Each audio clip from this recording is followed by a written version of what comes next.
Hi, everyone. I'm Narelle Todd from Get My Book Out There. Hi, I'm Essie Smith, New York Times, USA Today bestselling author. And we're back with our regular podcast. And tonight we want to talk about AI and automation and just kind of reflect on our thoughts around how we can use AI in a positive way in our business. So we're going to come from, I'm going to talk about the admin side of things, and Susan, you're going to talk about the writing side. Talk about the writing part. Okay. So let's kick it off with probably, I think, the most controversial part of AI, and that is, how does it help writers write better? Is that a saying? Well, what's really Is that good English? I think that's perfect English, because that's the good thing about writing. It's whatever's in your imagination. For one of the things that a lot of people don't even realize is that they've really been using AI for a long, long time. It was just not called AI. So if you've been using any kind of programs that have been helping you with your grammar check or your spelling or thesaurus, that kind of stuff, it all comes back to where, it's scanning your text and saying, oh, you missed a comma here, or you've got a word missing there. That was all AI, but it was the early form of it. And, the good thing is that you can use AI as a great tool to help you improve the craft that you're doing. And, in my case, it's writing. And so I do use different softwares to help me with, for example, with my editing. And with the editing, it may come back. And one of the things that I'm really liking now is that I can highlight a sentence and it will, ask me if I want to rephrase it. And then it will give me options. And in those options, I can either, usually it gives you three, and I can read through the three and say, does that keep my voice? Does that say what I want it to say? And if it does, I can pick it. And then I can go back and I can tweak it a little bit more to make it, sound just the way I want it. But again, it's just a very, very valuable tool to help authors improve what they're doing and give the best quality of story they can to their readers. Yeah. Whether you're writing marketing stuff or whether you're writing a novel, fiction or nonfiction. Yes. I was finishing off a module on email marketing this week, and I ran it through the Microsoft AI checker, whatever they call it, something different now. And apparently I have a problem with run-on sentences. Yeah. Who knew? And so, yes, it was giving me some suggestions. And then it also had a thing there which I thought was quite interesting and I hadn't seen before. This was going on as I was writing, but it had a section of, does this appear anywhere else on the internet? I haven't seen that one. That one's going to be Yeah. And there was, I write all my own content just in case anyone's interested. It was interesting that there were three in, what was the document? It was like about 47 pages of content in this handout that I'm doing. And it picked up three places where it was what I had said was used elsewhere on the internet. And I was going, I just found that really interesting. It wasn't really long phrases. It was just maybe like a 5-6 word sentence, but somebody else had said what I had said in the same way, which I thought was really interesting. But when you think of it, it reminded me a lot of Ed Sheeran and his plagiarism case with his music. The same with music and with words. There is only so many ways you can potentially put words together, say, to describe email marketing. And I think that's what it was. I was giving a definition of email marketing. And I'm like, well, there probably is only so many ways we can say it. So, but I found that interesting. They say that Shakespeare wrote, the 7 different genres. Everything that you write falls within what he wrote. And whether that's true or not, the thing is that there are going to be similarities.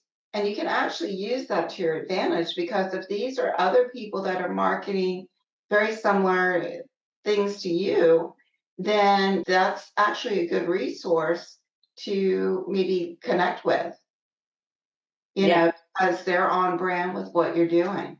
Listening to that, you also have to remember, where does AI get its content? From the stuff that we're writing. Mm-hmm.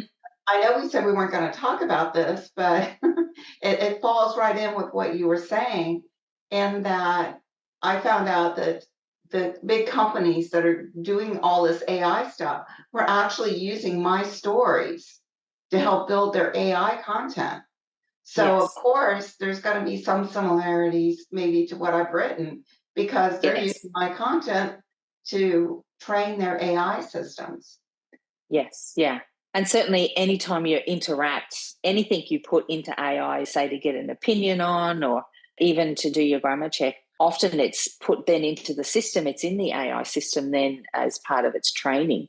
So anytime you share, well, I think pretty much anytime you share, it's absorbed by the AI anyway. So, and in some ways that makes it a double-edged sword, because yes, it helps strengthen your writing, really tighten it up. For me, prevents my run-on sentences, but at the same time, it means that my content is now in the engine and Yeah. it's waffling around. But I take the perspective of it's probably going to end up in there anyway, and it's not going to come with the way that I will apply what I'm writing. So it doesn't come with me with the writing. So Well, as an author, I use AI to strengthen my writing, what I do, what I create, just using it as a tool. I'm not looking at it as a supplement or as changing out myself as the writer and letting it become the writer,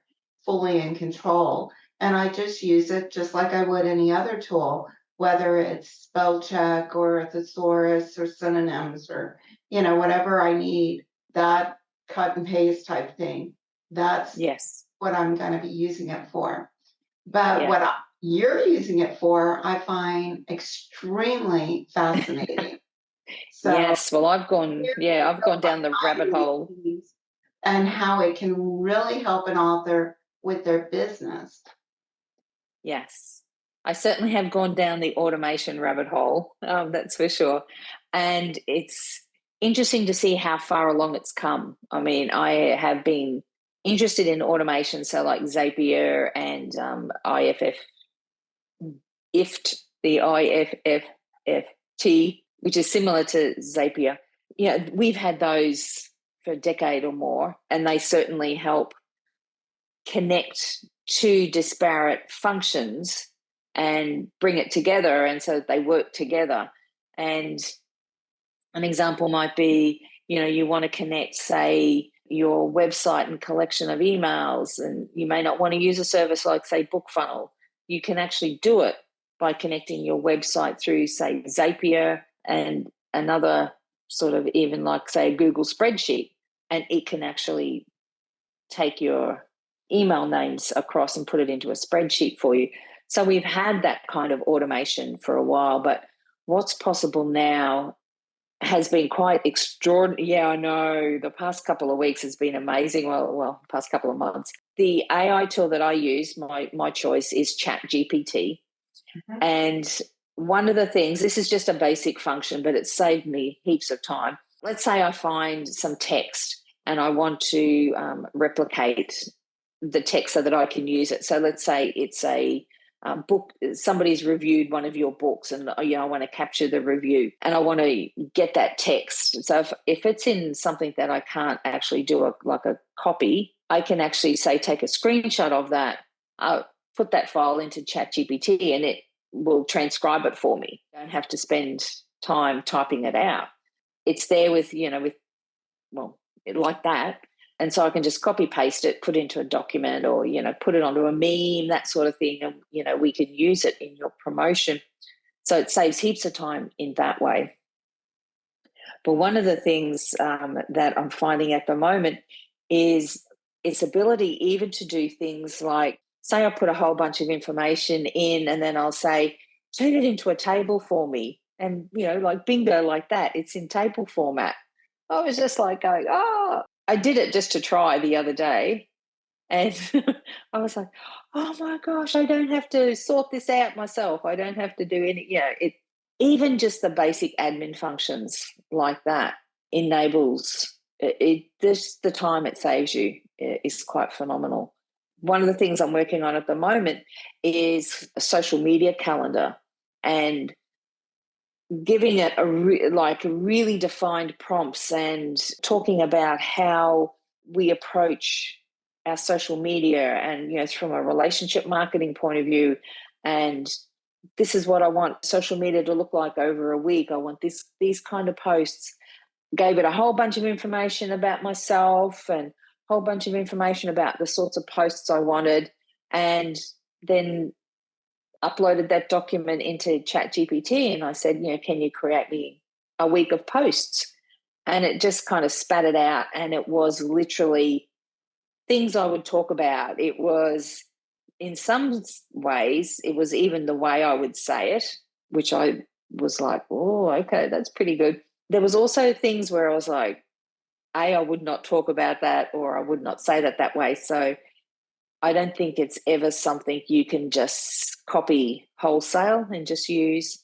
It was almost like, sometimes you just like you think of your social media and you go, there's just no way, I've got a roadblock, or I just can't think of something to say. I found this way of it so helpful in just giving me the prompt even.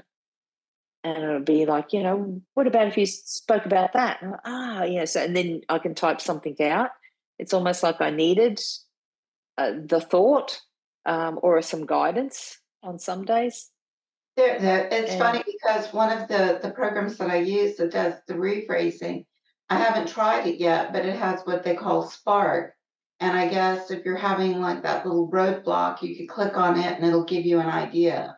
Now that you've said this, it's kind of got me curious. It's like, okay, you've got all of these tools available.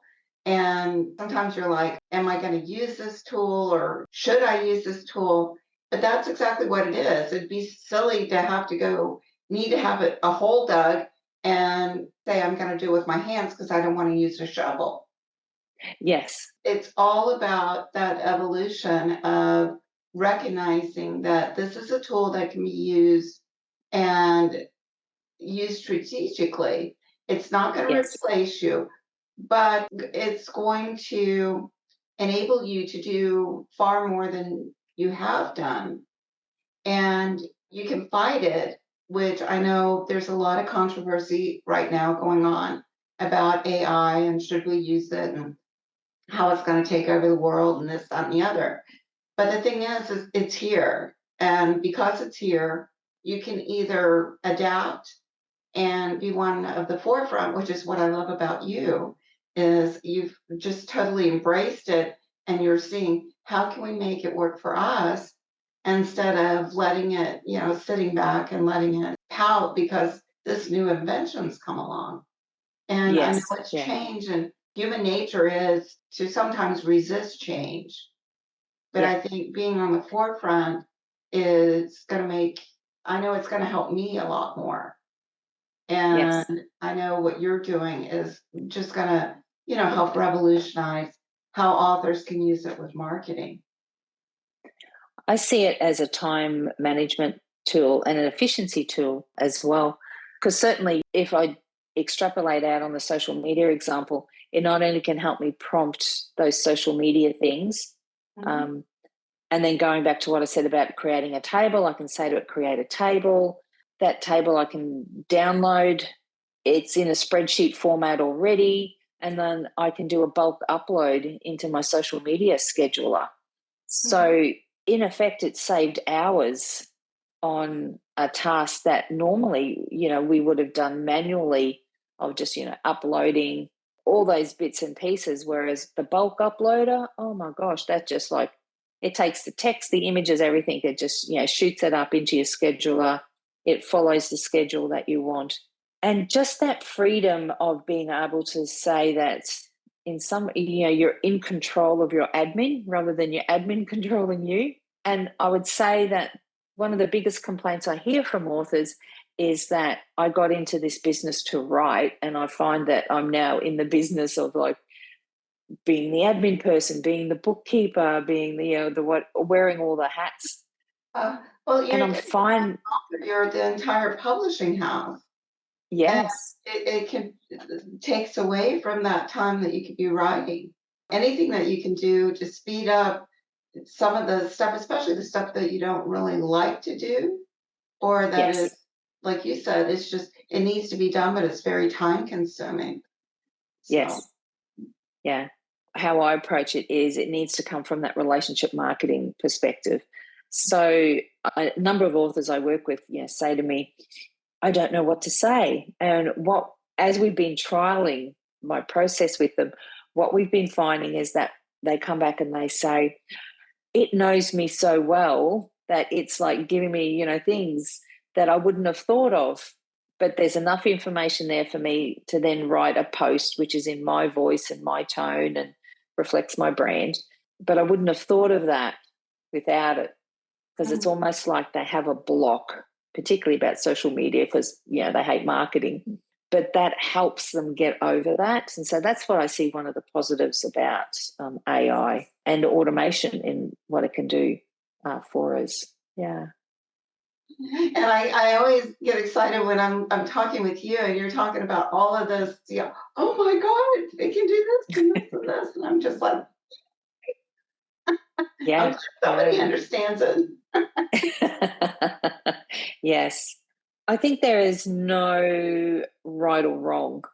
AI, automation, whatever we want to call it, is not totally evil and it's not totally good. There are good and bad aspects, and it's then up to us as to how we use it. And I think that's where our ethics come in to it. So, we certainly know of authors who write their books with AI, and they're running into trouble now with that.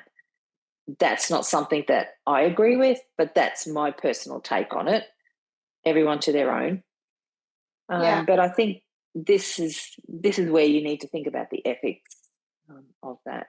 And, where are you? Where do you stand on that? Get clear on that, and then you can then use it as a tool in a way that will work for your business and still keep you kind of in sync with your definition of right and wrong. There's a couple of things that pop into my mind when you say that. It's one, AI, like you said, is not right or wrong, but it's only as good as the prompt that you give it. So if you give it junk, it's going to put out junk. Yes. Coming from an author perspective, having it try to write your story, it is something that, while it may have characteristics of you, it doesn't have the emotional aspect. It cannot capture that human emotion. And we hear that in audiobooks. That's another perfect case. There's a lot of push to have AI just narrate an audiobook. But what I found is that it lacks that emotional depth. It's two-dimensional. And when you have a live human giving a live performance, there's just so much depth to the narration, and the story just pops in your mind, where it doesn't do that as well with AI version. And so the same thing is with the writing. People who try to have AI write their story and then they don't go back and put that human touch to it, I think it's going to lack that human connection. And again, we have to take into consideration that it's pulling stuff from the internet. So if it's writing that story, it's taking components of not just my writing style that they've used to train it, but other well-known authors, and they're putting that in there. So you're capturing all these different voices. It's coming off where you're going to have to be careful that it's going to be a lot more than 3 common sentences or phrases within a text. So again, it's their business model, but I know that there's been a lot of controversy and some authors who have done that have actually lost their accounts with some Yes. of the distributors. So, they need to proceed with caution, is all I can say. Is, go in Yes. this with your eyes open, and make sure you're not violating any of the terms of service. That's a Yes, really big definitely. thing. Definitely.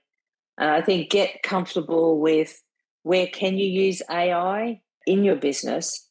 I think define your boundaries around that, because there are places where you can use it in your business to actually help you. For example, even just creating table from texts and stuff like that, that's going to save you time, just a simple function like that. Bulk upload is another example. That's going to save you time. These are the things I think that are the good part around automation. And yeah, so I would just say be open to where can you use it in a positive way, in a healthy way, a way that connects with your ethics. And then don't use it in the parts you don't, Yes. that don't fit with you. Yeah. Well, I But think that's a great summary for today's podcast. Yes, yeah. Don't throw the baby out with the bathwater, I think to take someone else's phrase. I think it says it well, though. Give it a try, see what's possible in your business. And so to help your writing get strengthened, to help your business, it's for you to save time so that you can actually do more writing, which is, of course, what you started your business for, was to write. Sounds like a perfect ending to this podcast. Okay. So let us know your thoughts in the comments below. Share your favorite, AI tools, automation tools. There's, some really good ones out there. So share those with us in the comments. And we look forward to hearing from you. I'm excited to see what people think about it and how they're going to be using it. Yeah, definitely. Right. Bye.